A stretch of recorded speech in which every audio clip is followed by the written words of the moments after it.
the young and the restless spoiler's shock. In the heart of Genoa City, Sharon Newman had always been a complicated figure, but her most recent schemes proved she was no longer just the troubled woman people once pitied. She was sharper now, more calculating. Gone was the emotional fragility that once marked her as vulnerable. In its place was a woman who knew exactly what she wanted and how to manipulate those around her to achieve it. And this time, her target was Daniel Romalotti. It all began with Heather Stevens' phone, a crucial piece in Sharon's latest web of deceit. Sharon had taken Heather's phone in the aftermath of a deadly altercation, one that she had caused but was determined to cover up.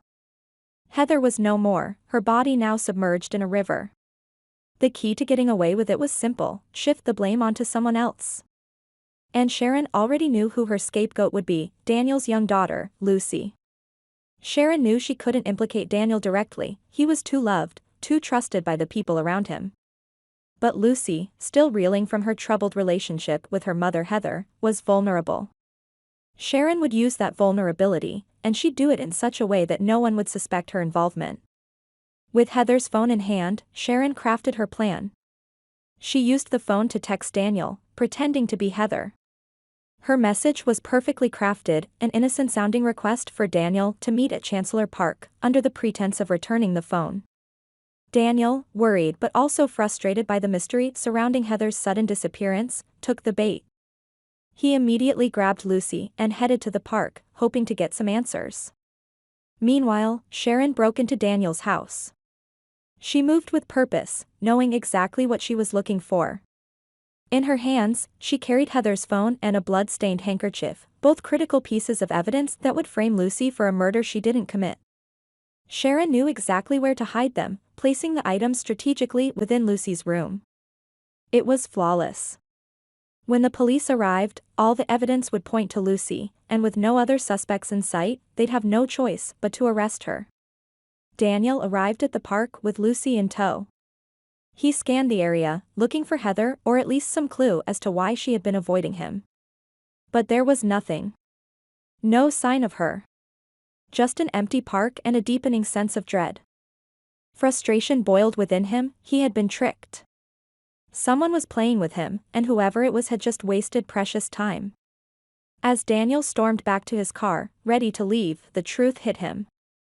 He had left his house unguarded. Panic surged through him, but by the time he arrived home, it was too late.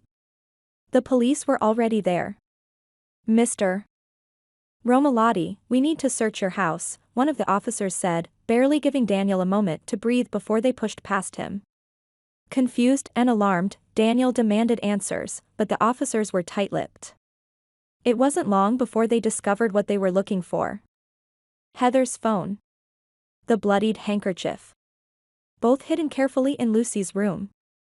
Daniel's heart sank as he watched the officers handle the evidence. This wasn't possible. He knew Lucy, there was no way she could have done this. But the police didn't see it that way. To them, everything was falling into place. Heather had reportedly been strict with Lucy, advising her to leave Genoa City and even forbidding her from drinking. It was a weak, absurd motive, but it was enough for the police to form a theory that Lucy had finally snapped and killed her own mother in a fit of rebellion and anger. As ludicrous as the accusation was, the police believed they had their suspect. And worst of all, Lucy was the only one who knew the passcode to Heather's phone, making her seem even more guilty. With that knowledge, it wasn't long before the authorities built their case, and they wasted no time in arresting Lucy. Daniel was devastated.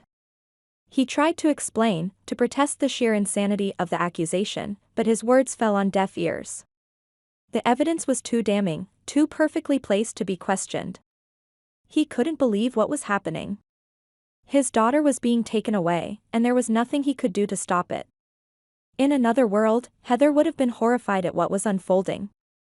If her spirit could see what was happening, it would be filled with rage, watching her daughter being unjustly blamed for a crime she didn't commit.